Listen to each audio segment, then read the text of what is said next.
Hello and welcome to the Rose Bros podcast. The following is a conversation with Mark Sharp. Mark is an artist and the head coach and program director of the Team Panorama Ski Club. Along with his wife Sigrid, Mark has built the Team Panorama Ski Club from a small program with a dozen kids to one with hundreds of athletes and a budget approaching 7 figures. Before Team Panorama, Mark coached at the World Cup level for the Canadian national ski team for over a decade and was one of the original coaches for the Banff Ski Academy. Some of Mark's coaching highlights are as follows.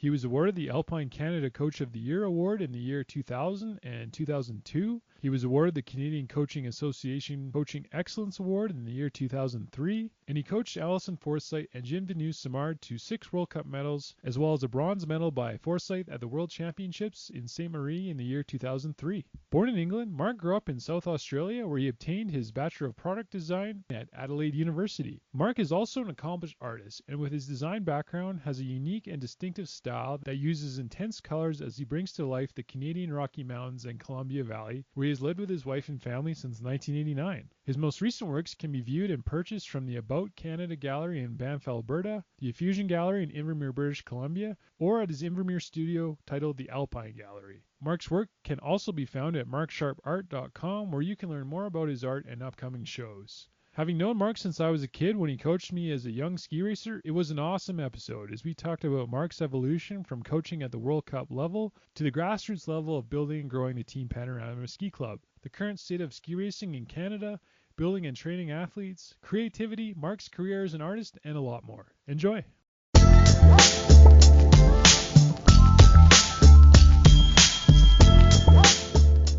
Mark Sharp. Yeah. Good morning. Good morning, Travis. Thank you for doing this. Yeah, no problem. I've known you for a long time. Sure have. For anyone who does listen to this, Mark Sharp, you are an artist, you're an entrepreneur, you're a dad, you're a husband, business owner, ski coach. What would you describe yourself as? All of those things except the business owner. I'm an artist that paints when I can, usually spring and fall. Right. Winters are way too busy, and summers we're usually off surfing to get out of the mountains and the crowd. So, but all those other things for sure. You were my coach a long time ago when I was a teenager. Do you remember the time you took me to Europe and I forgot my passport? I was planning on talking about it. They were the days of when we just got cell phones. Yes. So your mum was absolutely destroyed when you showed up at the airport for your big Europe trip, and you didn't have your passport. So you went back home. Then we had to track you down over Europe as you were on trains and finding your way through cities. And we managed to get you on the phone every now and then. Trav, where are you? Where are you? Oh, I'm by a tall building. Well, that it was like, where are you really? It was absolutely a fun incident because we were talking. I think Munich. We found you. I was in maybe not even the right country at one point. Yeah. We found you in Munich, and I remember the last phone call. We were within a kilometer, and there you were. Yeah. I think it took 3 days to find you. 14-year-old first time in Europe, a little stressful. Yeah, you did well. But it was my fault. Long story short, you were my coach at the time. I was scheduled to go over to Europe with you. I had forgotten my passport at the airport, had to go home and find you in Europe a few days later. You did it. You did it. Thank goodness for cell phones. Yeah. That was a while ago. Just to back up a bit, originally, you're from Australia originally. Well, I was born in England. I was okay. 3 years old when my parents moved to Australia. There I did, all my schooling and university, and then left after university. So I lived in Canada a lot longer. I thought you were from Australia originally. Yeah, I grew up there. Oh. Yeah. I was 3 years old. I'm a bit of a mongrel. How'd you get into skiing? Grass skiing. In Australia? Yeah, I used to compete in grass ski racing in Australia. Southern Australia, isn't that where? South Australia and Adelaide, and that was that was the closest thing we had to skiing. We went on school trip every now and then to the snowfields in Victoria. But yeah, the ski racing was, I wasn't on grass, but we raced on grass. Yeah. Yeah. You did that probably in your teenage years, and up to, well, I left, I graduated university at 21 actually, and left after that. So from, my teen years was grass ski racing, and did the nationals a few times. And once I finished school, well, actually during university I was coming to Canada teaching skiing, and just part-time. Then I'd go back to school, and then when I graduated I came here and then started coaching in 88. Mm-hmm. Mid-20s, early 20s. 60 now. Yeah. And why Canada? I had relations in Vancouver, lived at Grouse Mountain, at the bottom of the mountain, at which when they came to visit us 40 years ago, and told me that they lived on a ski hill, that was it. Yeah. I was destined for Canada. Family members. Yeah, my dad's sister, yeah. Came here and you were with the national team for a long time. Yeah, well, I worked here in the mid-'80s, and then actually my first coaching job was with Team Panorama. At that time, there was only 10 kids. In the 80s? Yeah. The club actually started in 1983, but I joined in 88 with Jeff Callahan. He was the head coach. 10 kids, and now many of those kids are in the club as parents, bringing their kids up through the sport, which is, makes me a coaching grandfather. Yeah. And quite fun to watch it turn around. But so the way I went with my career was started here, and then in 1990 we moved to Banff and started the Banff Mountain Ski Academy, a ski racing academy. Right. So for 4 years I worked there, the last 2 years as the head coach, and then took 14 kids to the Alberta team from that program. So I just went with them and became the women's coach for the Alberta ski team. And I did a couple of years there, and then I just kept moving with that group of athletes to the national women's team. I actually worked for Alpine Canada for 15 years. Yeah.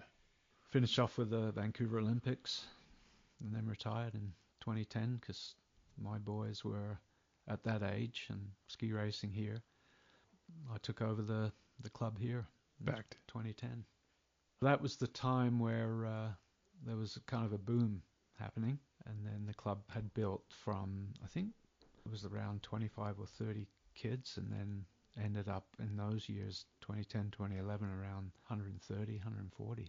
Team Panorama. That's where the business side of your life comes into play. We can maybe talk about that in a bit. But did you start the Banff Academy? I was there at the beginning, yeah. It was started by Don Finley. He was a geologist and lived in Banff, but he'd had that passion and the idea of a ski racing academy in Banff, which was, made sense. Honestly, it ran for, I think, about 15 years. It lasted. Because it's not around anymore, is it? No. So I just sort of early in coaching, and a mate of mine, Marty Hansen, had just finished with the national team as a coach, and I called him up, asked him if he was interested, and he became the head coach, and I was his assistant there. So that happened. I bought this land here. It was what we're on now, and then we left for 13 years and didn't know if I was ever going to come back. But lived in Banff all those years I was with the World Cup. Yeah. And then you went from there, Alberta team, then national team for 15 years. Yeah. 5 of those years were as the domestic development director. Yeah, that's when I was younger. Yeah, probably that was when I took you to Europe. Well, you were just finishing, I think, that job, sort of. Yeah. Oh, no, you were that job. You were the... Yeah, I was writing that development document. Yeah. Aim to win. I think I took you to Topolino. Yeah. You took me twice. Did I? Yeah. Atta boy. Topolino the first time, and then it was like a Rising Stars thing the second. Right. But yes. You haven't changed a bit. First time, I think, is the time I forgot my passport and got lost. And I learned the second time. Yeah. You were with the national team probably at the tail end when I met you. And then was the plan always to go back to the club and try and build a business? It was, 200 days a year away when you're on the World Cup and with summer camps and everything together. And my boys were, Keegan was probably about 11 years old, I think, and they were all racing. And Sigrid, my wife, was running the club then, as it was in its smaller days. And after the Olympics, I just knew that was it. You know, I couldn't stay away. And so Gary Jones was the club president at that time, and he attracted me in and made the most sense, you know, living down the road from the hill. And it's become a big program with a great community, great parents, and good outlook with everybody. And so it's enjoyable. It's been quite a pleasure to work in that role as program director. Did you view it as a business you were taking over and the idea was to grow it in that sense, or did you just like coaching skiing?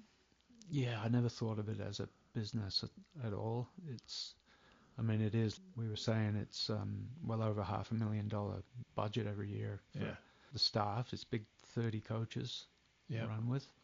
That's just the operating costs to pay the staff and keep it running, but there's millions of dollars more that go into the sport from the club, you know, in total.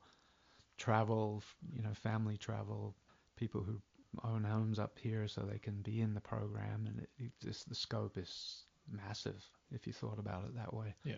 That wasn't the plan though. You kind of just enjoyed coaching skiing. Oh yeah, or? I mean, my role for sure was to build the club, inject the right philosophies for kids' development.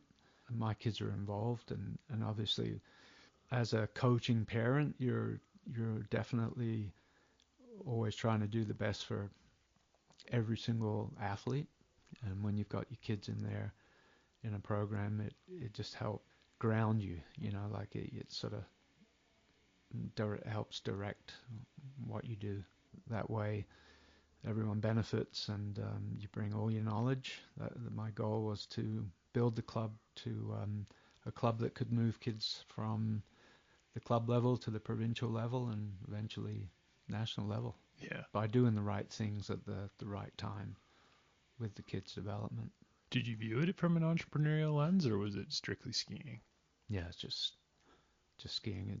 It's a non-profit organization, and I have to say my art business definitely benefited from the community because got quite the following, and a lot of the following comes from the ski community, so it's had spin-offs for sure. The art, maybe we'll talk about that also in a sec. You're also a professional artist. Yeah. So that may be more of your quote-unquote business. Yeah, I think that, again, unintentional, definitely drummed up a following through the ski community.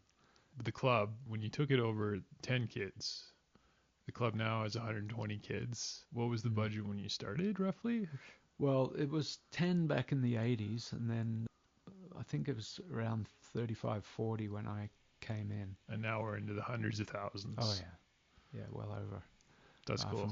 500,000. Yeah. I mean, it takes, you know, ski coaching in Canada is different to Europe, and it's different to hockey, where dad will go down to the rink for an hour and train the kids and then go home. But as you know, it takes a whole weekend or more weekdays as well. It's 100% commitment. It's a second job, and no one's going to volunteer to do that. You know, and that's just how it works in North America. So there's professional coaches that's their life, that's their livelihood, like myself and several other at the higher levels. But a club is primarily hiring part-time coaches, you know, people that have other lives, jobs, go to school, and you have to pay them and pay them well for them to take up the whole weekend to work with kids, and they love it. Every coach is there for the right reasons, but you got to compensate them. So the budget ends up pretty big. What was it about ski racing that attracted you? Me? I have no clue. I often think, how did a kid from Adelaide in South Australia end up coaching the women's World Cup Canadian team at the Olympics? It's crazy. I remember I don't had the fascination with snow, and I don't know why. I had posters on the wall of ski racers, and I didn't even know. We never even saw ski racing Really? back then. I don't know. It was something to do with sliding. I used to slide down sand dunes Yeah. on toboggans, and Going fast. yeah. I think once I learned that my relations that I didn't even know lived here, lived by a ski hill, that sort of was the pull. And then I just worked my way through the certifications, and just had a huge passion. There was a huge goal to go as far as I could in the sport. Now I'm well on the other side of it now. I'm probably in my twilight years, for sure.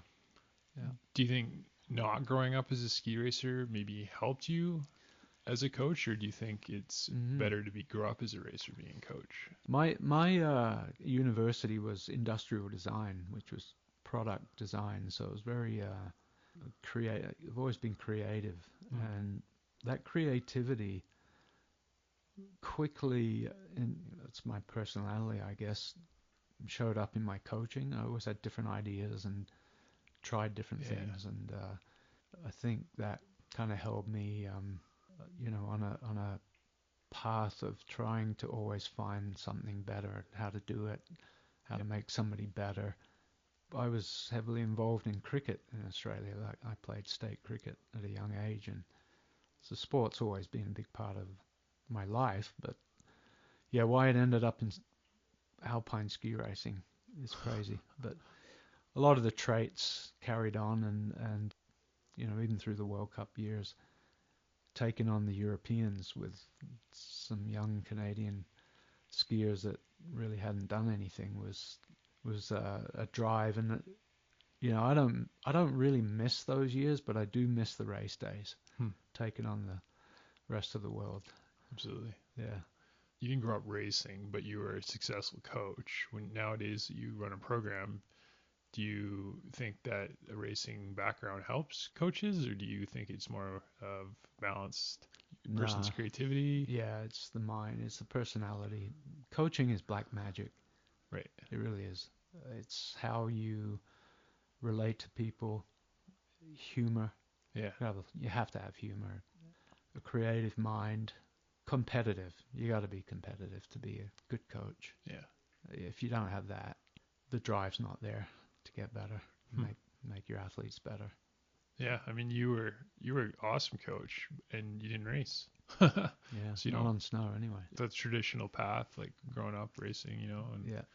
When you started the club or went back to Team Panorama after the national team, did you view it as sort of a risky proposition? Did you just see it as something you'd give it a shot, or? No, it was transition. It was a turning point. It was when, spending that long on World Cup as a professional at the top end of the sport. It's a pretty good job there.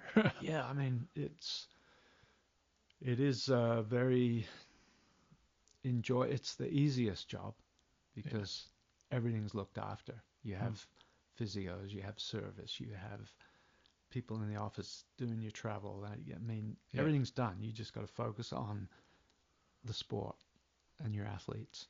Whereas when you run a club at the lower levels, you're doing everything. That was a bit of a fear. Yeah. And the World Cup, you might spend 2 hours on the ski hill. You go training in the morning, then you go back. It's lunchtime. The athletes do their dry land. You have video, and so you're on the hill 2-3 hours a day most of the time.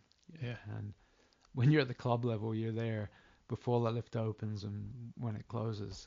And that used to scare me. Yeah. I was like, how the hell am I going to be on the snow all day, every day? And so it was a questionable time, wondering if I could do it.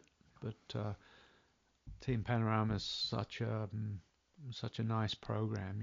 That the people, most of the people live here in their cabins and from Calgary, but they're always here. And Panorama being, well, everybody knows it's the race hill of Canada. Everyone wants to be here, and great conditions, and the mountain supports ski racing more than any other hill. In some respects, a place that I knew that we could build a good program. You had kids at the time, though. family. Did you worry that maybe it wouldn't work out and you'd have to do something else, or was it you just kind of no-brainer? I never thought it wouldn't work. You knew it would work. Yeah, all the ingredients were there. Hmm. You had the right families involved, right people who were passionate and dedicated to building the program. And when you have that, then bringing in the right mindset and the right skills was a good combination. And I've been there, what's that, 10, 11 years now? Yeah. 10 years. Not once has there ever been an issue with direction of the club. Families have all 100% bought into our philosophy of how a ski club should run. I keep it very realistic. I don't try and sell parents on the dream, the World Cup dream, or it's none of that ever comes into the conversation. It's about providing the kids with the journey they need to reach their potential, whatever that potential is. And it's because I don't have the funds or the wealth to I never had it to send my kids all over the world following crazy dreams, and I believe that it's the same with our club. I don't make families spend amounts of money that's not realistic. It's not making it in the sport is going through a pinhole. Ski racing, yeah. And that's this sport is one of the most difficult sports in the world to make it. Everything's against you. Everything. The weather, your equipment, starting last in changing conditions, and further back you go, the rougher it is. Mm-hmm. It's a really hard sport to be successful at, and avoiding injury and making your way through the ranks to the national level is it's a big feat. It really is.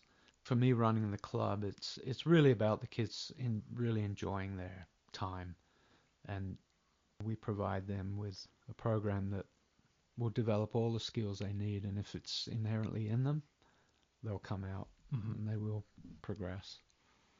Did you view ski racing more as a development tool for kids rather than this pie in the sky sort of? Yeah, absolutely. You know yourself, I bet you all those years standing in the start gate and how hard you trained, and I mean, you for sure think about it a lot. Oh yeah. How you think back, oh, I got this from ski racing. 100%. Yeah, got this skill, I got this mindset, got this drive. Really, that's the beauty of it all. Yeah. It molds you into a strong character. Keeps you out of trouble when you're a kid. Absolutely. And I always say to the parents, when a kid's standing in the start gate, you're only on one at a time. So the whole field is watching you. For sure.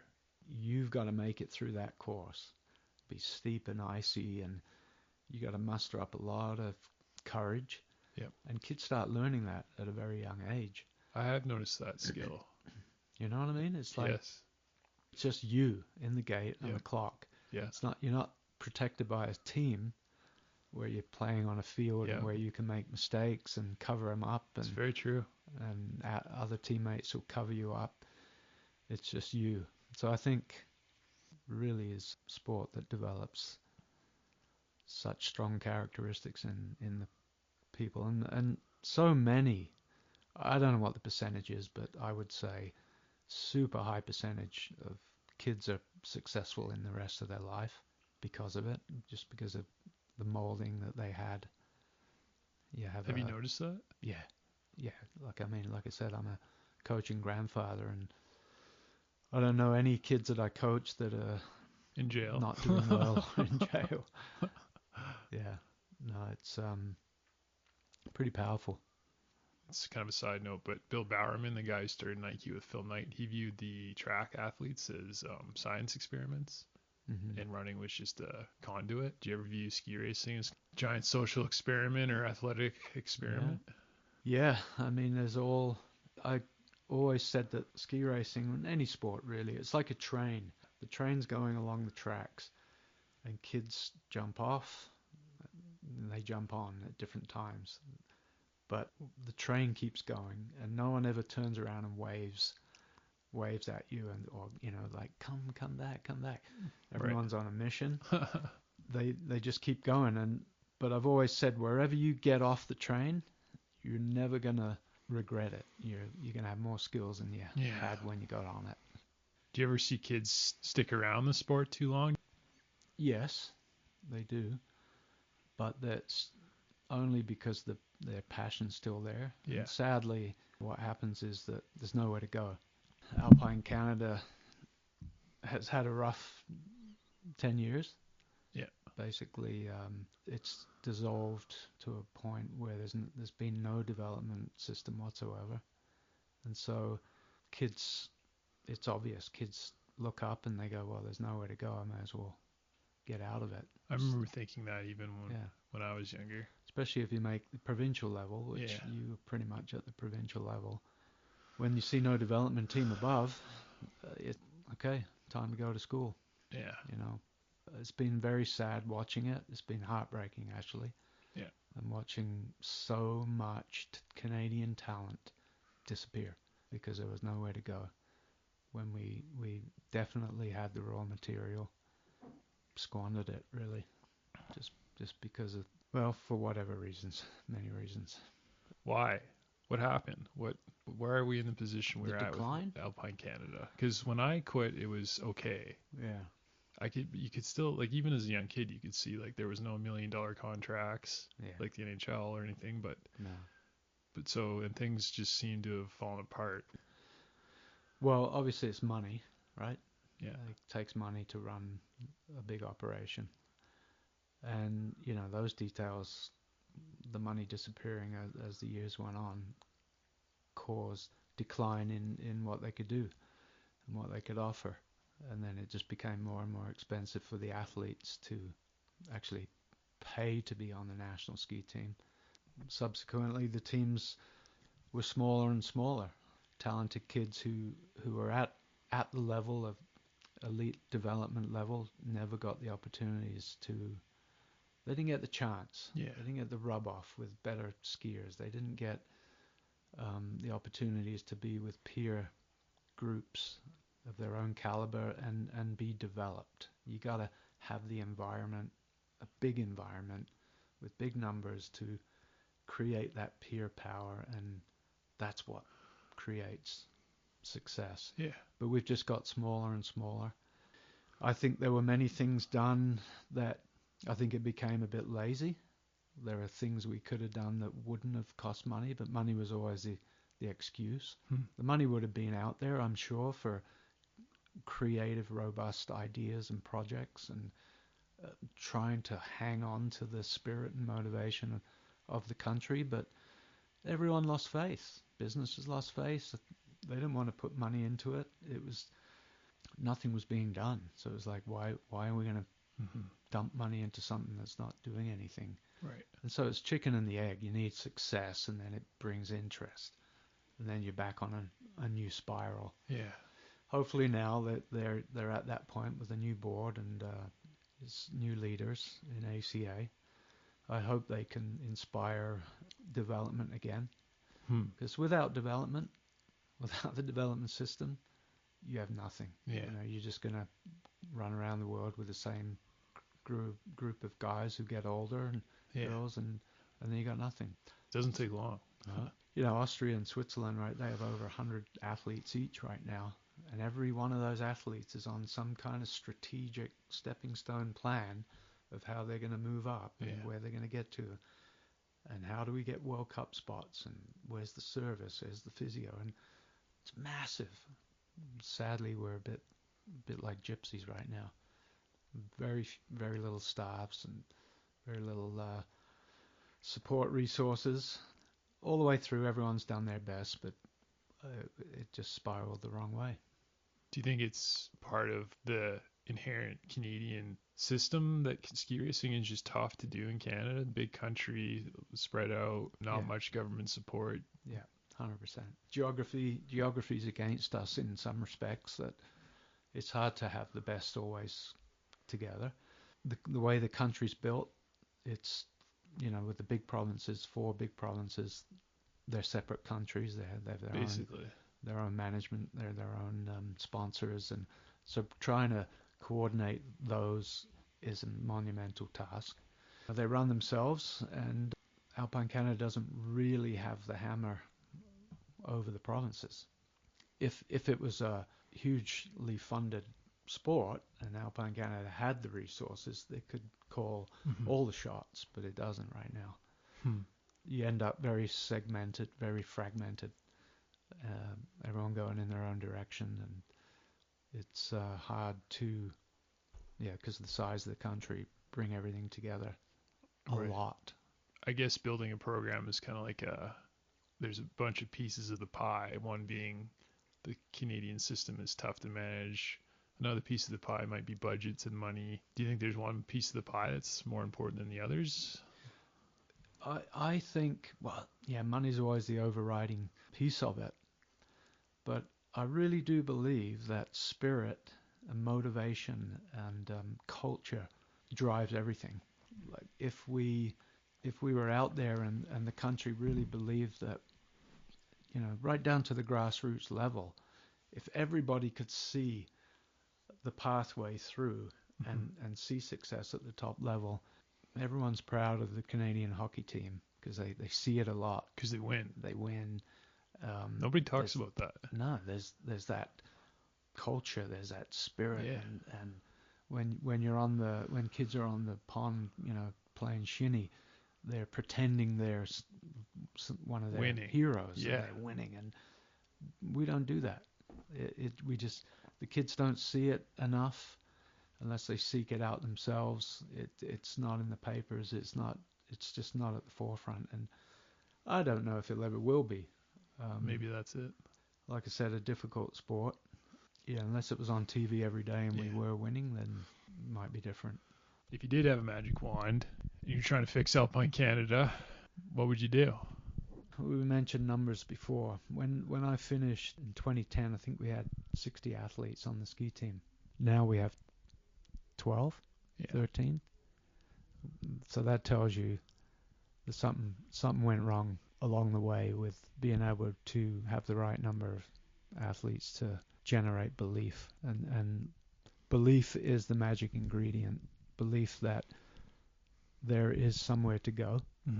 Athletes look up, parents look up and see somewhere that their elite athletes can get into and then continue to grow and develop and make all the steps, a pathway. But belief kind of disappeared when development disappeared. That's the magic wand, instilling belief that we're back on, and there's a place for the athletes to go. When you're a young kid, you're looking up and you can see a sort of a path to maybe not fame and glory, but at least something substantial. It sounds cliche, but now that the crazy Canucks were heroes. Yes. The sport needs heroes. Yeah. You have to have heroes for belief and passion to grow at the grassroots. If it's invisible, it's just such a tiny little bubble of people who are interested and push like we do, and because we know the steps, we know what the sport is. But outside our little bubble, no one gives a crap. It's true. Nobody, right? It doesn't mean anything. So growing the belief is everything, and working hard. And that's where Alpine Canada, I believe, lost a lot of people. Yeah. And a lot of sponsorship, and it's growing that belief. But I do know that the new leaders, it's big on their agenda to rebuild that culture.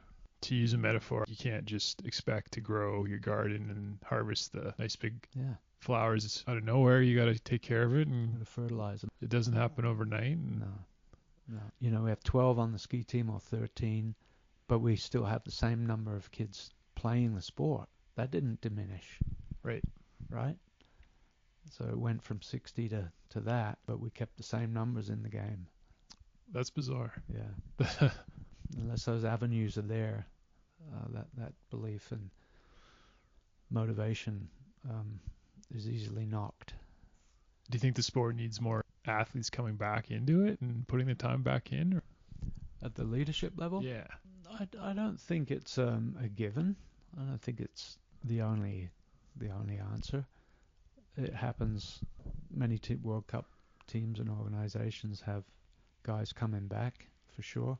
If you get all the right characteristics from a person, and they do have that background as well, then even better. But I think there's other elements that are just as important as being in the start gate. If you could fix things, you'd probably start with a better development team. We need a long-term rebuilding program, not necessarily grassroots. I think the clubs are doing a good job across the country. Yeah, exactly. There's plenty of energy and plenty of passion and lots of good things going on with the clubs. The provincial teams have the hardest job because they have to try and make the next step up, as well as supporting all the club kids trying to come up. So they have to be at races, and that's actually the toughest level. But right now the provincial teams are under severe strain of not having anywhere to send kids up to. So they start petering off to school and fade away. So it's the whole long-term strategy of having... I've always believed that we've lacked being in the true trenches, which is the Europa Cup. Right. You know, we go from NORAM titles to World Cup. I believe that's where the Europeans, even the Scandinavians, gain their power, is by spending years at the Europa Cup level. Right. But not just dropping in and out like we do. Like grinding it's like, it out. oh, I'm going to go and do that race and get your ass kicked, and then you go away again and never go back. It's like, I've always believed that if you had 10 guys, 10 girls in tech and same in speed, with full staff, full service, physios, and you actually breed and learn how to fight in the trenches at the Europa Cup level, once you progress through that, when you get to World Cup, you're a contender. You're there. But we dabble in it. I think we've always needed a base in Europe, house many athletes there. It's a dream, it's money, but to have a true success, a true system, I think that's been a massive missing piece. Yeah. You remember Herman Meyer? Yeah. Remember he battled on his own in that circuit. Oh yeah. He that's where he came out of. When he came back into the sport, he always trained and did races, but he showed up in the Europa Cup, winning there, and then he grinded it. Yeah, he proved himself there. Yeah, and for running World Cups and finishing top 10 and things like that. Yeah, that was a good story. That's kind of the mentality, right? Is true fight. If you can make it there, you can. Yeah, absolutely. Yeah. I mean, we have to support our NORAM system. It's a nice way to get a World Cup spot, getting a NORAM title, but it doesn't mean that you have all the right ingredients to compete. You get to World Cup, and these days you only get one run if you don't make top 30. Yeah. And that's what's been happening in the past bunch of years. Is we've got athletes spending time at World Cup who get one run every few weeks. That's tough. And then you got to keep your points up, and so I would think in the dream world that the bigger the team is, the more athletes playing the game in Europe, in the Europa Cup, you're going to get a bigger output of people who can get a second run eventually. And then we start earning World Cup spots. Then the next guys can come in and play the game, and that's how it builds. The Swiss men had nobody in GS for many years until about 5 years ago they decided, right, we're going to focus on this, and they built a strategy, and now they're there. And that's what it takes, right? Yeah. Big job, but you need all the steps, and you need full support at each step. You can't shortchange anything if you want to be the best. We lost key staff. I think when Ken Reid was there, we were on a good track, but we lost that way, and people let big chunks dissolve that shouldn't have. And I know you had Ben Thompson on your podcast. There's a guy who could podium in Kitzbühel, For sure. and he's running around the world on his own with his girlfriend. Yeah. I mean, tell me, would any other power nation do that? I don't know. Yeah. And it comes out, oh, we don't have the money. It's somewhere along the line we gotta nurture our bit of talent that we have. Yeah. And like I said, so much talent's been knocked on the head for the last 10 years. Men's slalom, okay, is the number one watched Alpine discipline under ski jumping. It's a massive audience, and yet, we've got Eric and Trevor there right now doing it, but we should have 10 guys behind For sure. coming up in the most watched event. Yeah. Let's Yeah. plan the future. We don't have the money. Well, what do you mean? You don't need. We can get the money. Like, people will pay, but bring them together. Yeah. Let's do stuff. Let's be creative. Let's fight for a change instead of just saying, oh, we don't have the money. Let's can these kids. And they're gone. We don't have a lot of talent. Yeah. The numbers, it's there, but it's not expendable.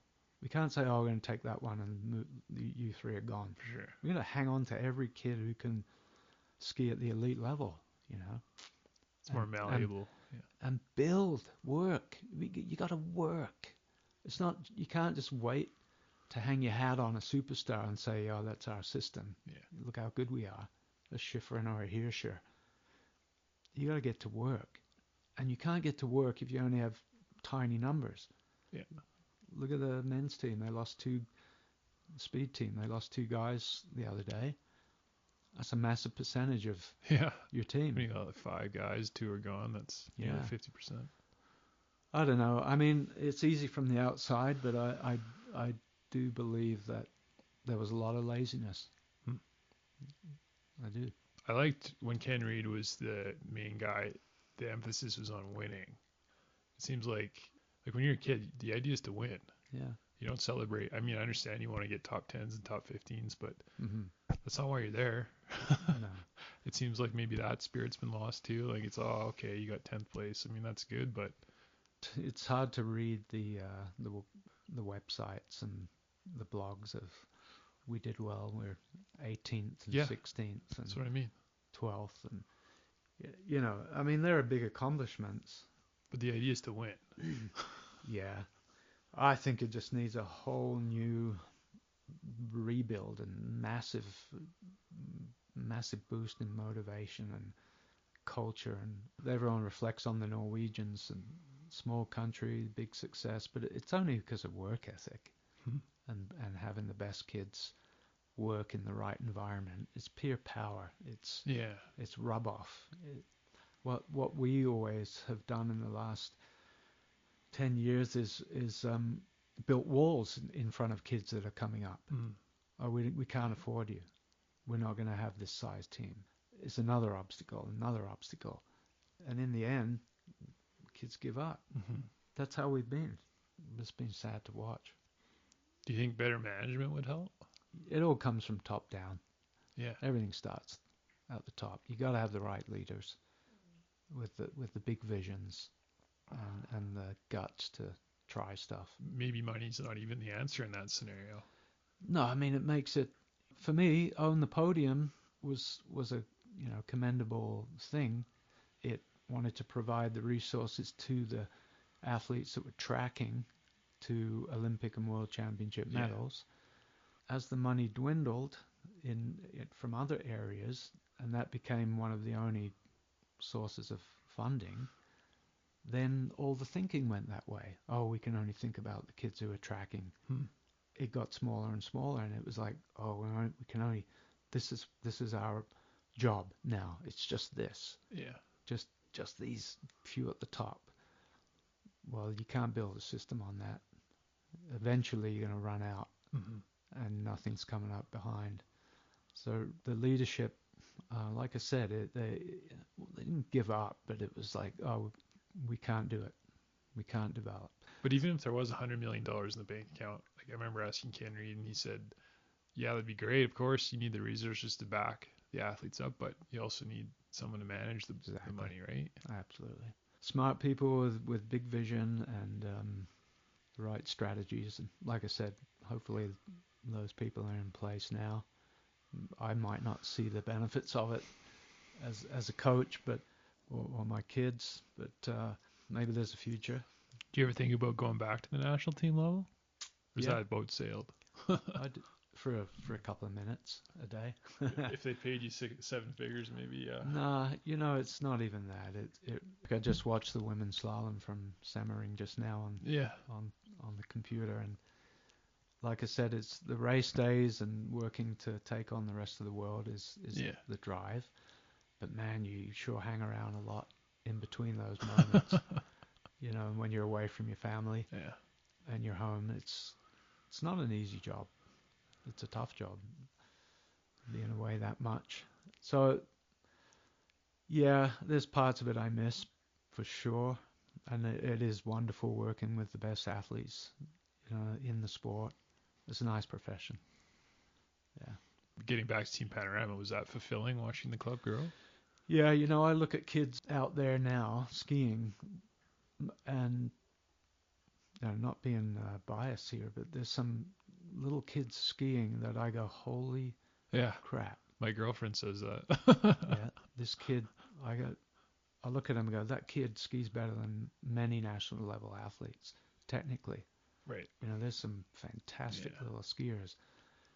And that's where, your drive is, okay, we're going to nurture these kids and bring them up and do the right things, and then hopefully there's somewhere for them to go. Yeah. And that's what's been killing us, that there hasn't been anywhere for them to go. So we lose them. One cool thing about ski racing is it opens doors academically, though. For instance, a lot of kids maybe get a scholarship and go down to a great school. And in that sense, it opens some pretty big doors. Yeah, in the last bunch of years, because our team's national program's been faltering, that's been one of the avenues that kids go, okay, there's nowhere to go nationally, so I'll go to try and get a scholarship. It's taken, the American schools have taken a lot of Canadian kids who have ended up with great degrees and had a great life. It's amazing. 4 years. Would not knock it one bit. But as far as a stepping stone back to World Cup, it's not a given. It's very difficult. Eric and Trevor did it. I think Pat Biggs did it. Went from school Laurence. Back to World Cup. Yeah. But the difference there is that they were already on the national team. Okay. And so when they went to school, the team was still looking out for them. They had their eye on them. They were still in and out with the team. Still had equipment, support, all those benefits. So going to school, if you weren't on the ski team, you do well. In my mind, you do well for the first 1 or 2 years because it's different. And then I kind of see a peter off. The athletes get more into the school life and just finish out their degree and usually don't make that step. What makes a good ski racer to you? Is there a particular athlete style, or has there been any ski racers throughout the years that really stood out to you better than the rest, other than your kids? Can't name Keegan. Yeah. Oh, he's had a rough go. You've coached a lot of kids. Yeah. I think the simple answer, honestly, is the glint in the eye, the look in the face. The kid that really loves it is smart. One of the things was always, if a kid actually pursued World Cup results and knew who was on the World Cup and watched results each weekend and knew what skis the athletes were skiing on, and they're the ones who showed that difference. They didn't just go home and forget about ski racing for the week and then come back training. And so it was a really true, sincere love of the sport. Is what it takes. It really does. It's what separates, that last few percentile. Then parents, it goes hand in hand with when a kid shows that much passion, the parents get psyched on it, and then they get involved and they help support that kid's journey. It's obvious, right? If your kid doesn't really care, Yes. You're not going to push like crazy. Spends thousands of dollars. Spend hundreds of thousands. Yeah. You will guide them through and have a good time, and it's a healthy, safe environment to be in. That's usually how it works. Are there any racers that stood out through the years? At every level, there's kids that stand out, 100%. It'll come to mind. I mean, I've seen many kids who showed the talent at young ages that disappeared, and saw kids that didn't have the talent that made it through, but on drive, You had a lot of success with Alison Forsyth. Ali, yeah, she wasn't the most talented out there, that's for sure, but she had the biggest heart. She was like multiple podiums, I think. Oh yeah, world championship medals, and there was a lot of good girls around at that time in that group, and good coaching. Yeah, working with them, and a lot of them went on to the podium in the World Cup, and now they're all mums and successful, I think, in their lives. Yeah. Getting back to Team Panorama, where do you see the club going from here? Do you see it growing more, or do you? Well, out of this pandemic and all that, the real estate in this valley, well, like everywhere, went crazy. Yeah. And that's what happened when we had the last boom in the club, where the numbers spiked. So there could be some fallout from all the real estate that's sold in the valley, and I think most of it's from Albertans. People selling out, or people coming buying houses, buying into this place. So I would suspect the numbers go up in the next couple of years when families are looking for something, Yes. where to put their kid. Absolutely. During the winter. And then if they're skiers, they see the blue, our team wears blue jackets, and a lot of kids get attracted by just the visual part of it, So I do think that there will be an increase. For now, at around 120, it's enough. Yeah. It's a good number. You don't want it to get too big like some of these other clubs close to Calgary. Then you lose touch. And running a ski club, hill space is the lifeblood of a ski program. Yeah. Right, for race training, and there's only a certain amount of hill space. Yeah. It's a game of inches, right? For sure. So if your club has 500 kids in it, where do you house them? Where do you train them? Yeah. So right now we're sort of at the optimal number. Some people criticize ski racing because it's kind of it's a tough sport. It's super expensive, and a lot of the kids come from wealthier families, and maybe some of the kids have certain attitudes. And how do you make sure kids aren't learning or developing the wrong sort of attitude, and maybe taking the right lessons from sport? I tell you, that all comes from the home. Okay. How the kids grow up comes from the home. We all know, us in the development world, we all know that the talent out there must be massive. The kids that go into hockey and other soccer and other sports. If ski racing was accessible to every kid, who knows where we would be with the talent pool. But how do you make sure you're teaching kids? That they're not spoiled brats out there. I think when you're working as a coach, treating everyone the same is the key. Treating every kid the same. Calling on any attitudes that don't fit. Yeah. Kids look up to the coaches most of the time. Yeah. A coach can develop a culture within its group. And I think it is a privileged sport, no doubt. I couldn't afford it. If I wasn't a coach, my kids wouldn't have been in the sport. I coached them all. Yeah. And the club allowed us to do that. Like I said, most of it comes from the homes. It's not your job. Well, maybe it is your job. Yeah.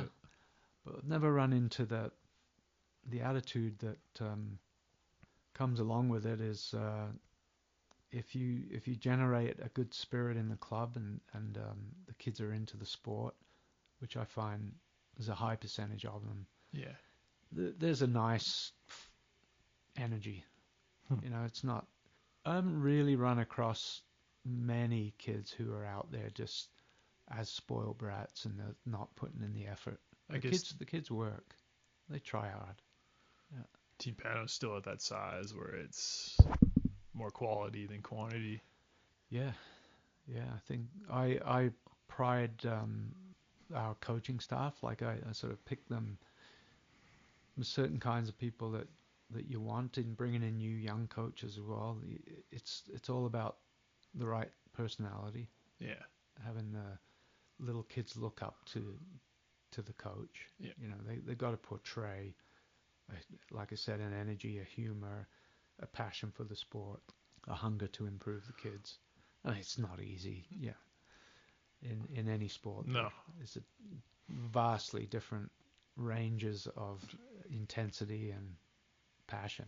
It's very subjective. Yeah, I mean, at any club sport is the same. You're gonna have a massive variety of people. You're also an artist.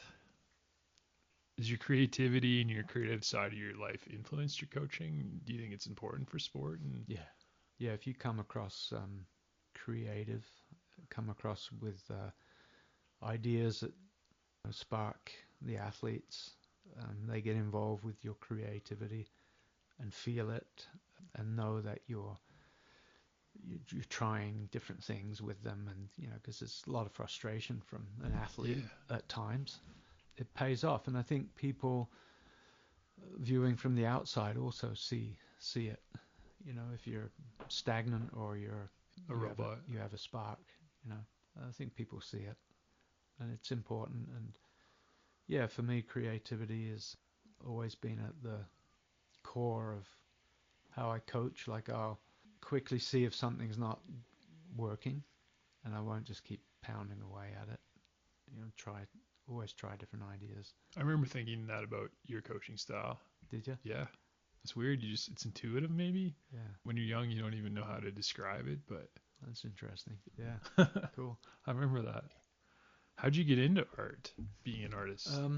My grandfather painted church ceilings. Like Da Vinci. Yeah, Michelangelo.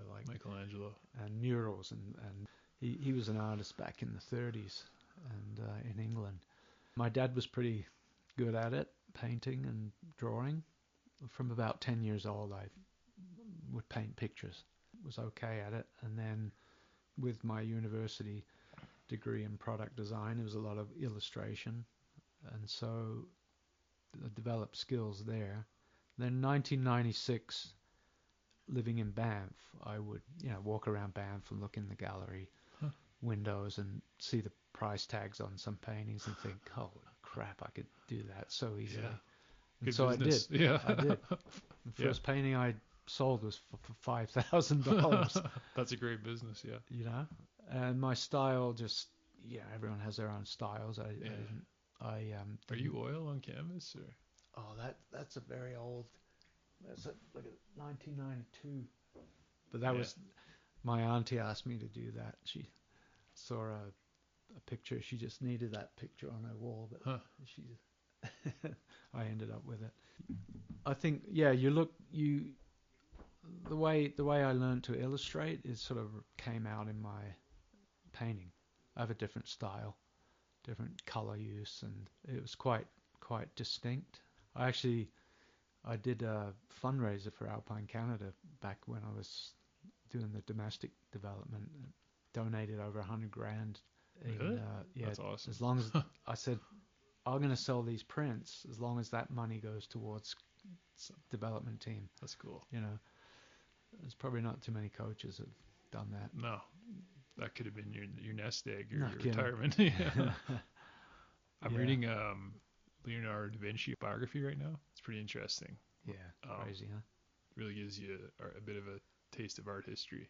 And your mum's an artist, so you've kind of grown up with it too. Trials and tribulations of it. Yeah, it's not a get rich quick scheme, but when I get in trouble, when I need to find some money to pay a bill. It's really interesting how it's always bailed me out over the decades. And But you don't do it for the money. It's no, maybe it helps you out here and there, but yeah. I'm not an artist that goes out there and just paints. yeah. I get commissioned, and then Yeah.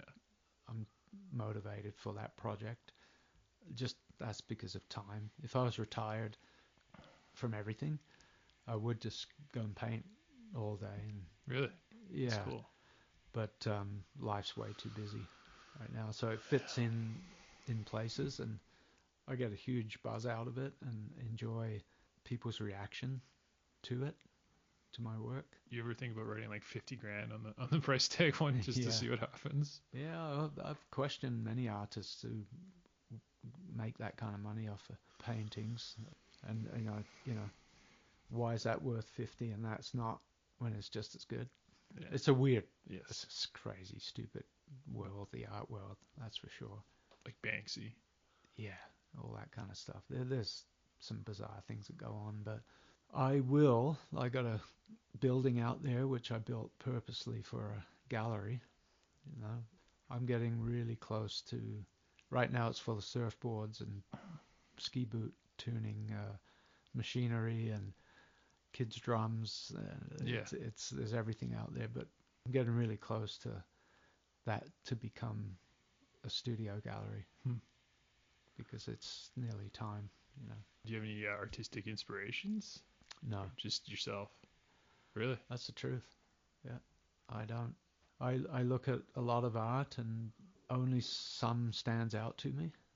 Like, what do you into? Oh, there's talent. I mean, the phenomenal talent out there. I couldn't paint like so many people paint, but I don't know. It's just the use of color and the subject matter. Not too many jump out at me, but when they do, I go, that's good. I'll enjoy it. But so much of it I don't. So there's really nobody that inspires me. I love watching anything to do with the masters. You know, the history of art. Some awesome shows on TV. I love the process of it all, the history. Yes, but for sure. No, it just comes out. I got a book on a side note. It was the Industrial Impressionists for Mom for Christmas. Yeah, I love that era. Yeah, Group of Seven as well, and it's quite motivational. Okay. Canadian, turn around the early 1900s. Yeah, I think I just take inspiration from many different artists, but also where we live. I started painting when I lived in Banff, and the scenery, as you know, is so inspiring and classic that it was quite easy to.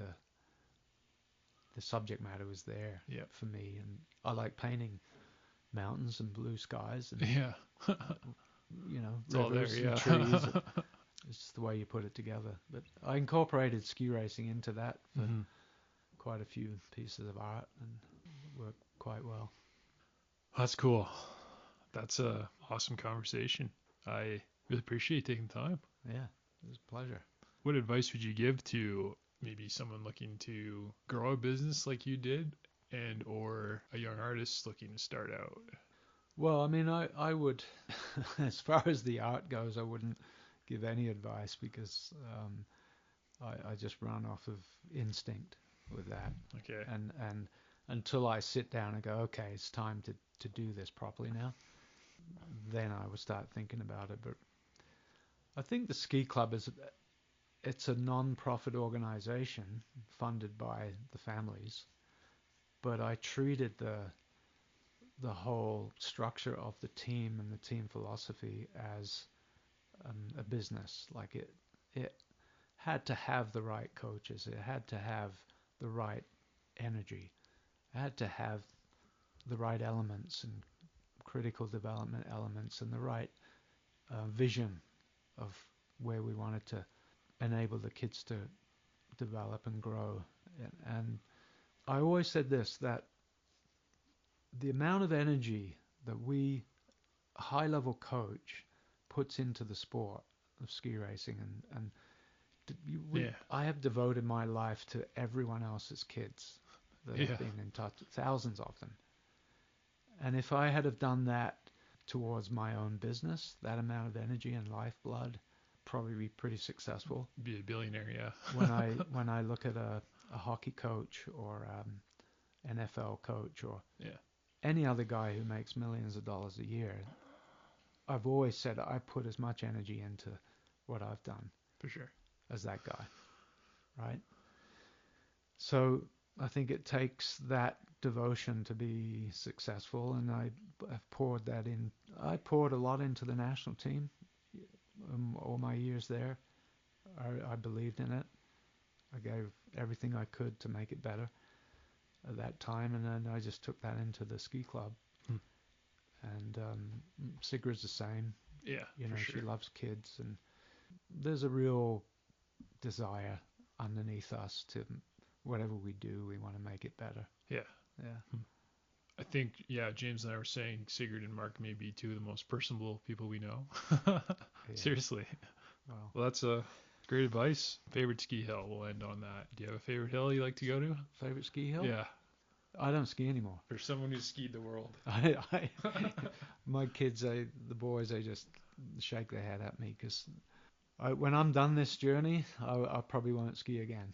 You know, like surfing's my life, underground passion, and I think the older you get, the warmer you're supposed to be. No helm. Panorama, it sounds silly, but I love the hill. I love the runs. I'm not into powder. I had those years of standing in line waiting for powder. I don't care about it anymore. I've done my heli ski trips, and ski racing is still it. I love the carved turn. And Pano's it doesn't get dumped on all the time, and you know, I think that's why I live here. Before we went to Banff, I knew I had to get a piece of this valley so I could eventually live here, and got this piece of land at a real good price. Back then. Also an astute business decision. Yeah. Well, that's where we ended up, and I'd say Panorama is probably it is my favorite hill. When I go racing it anywhere else, I'm glad to come back. Yeah. That's awesome. I mean, that was a great combo. We'll leave it there. Anytime. Cheers. Hey, thanks for listening, everyone. Hopefully you enjoyed the episode. If you liked what you heard, check out rosebros.ca, where we will have upcoming shows. You can also find our coffee and chocolate there, where we plant one tree for every bag or bar sold through our partnership with One Tree Planted, a cool not-for-profit organization focused on global reforestation. Until next time, happy coffee drinking.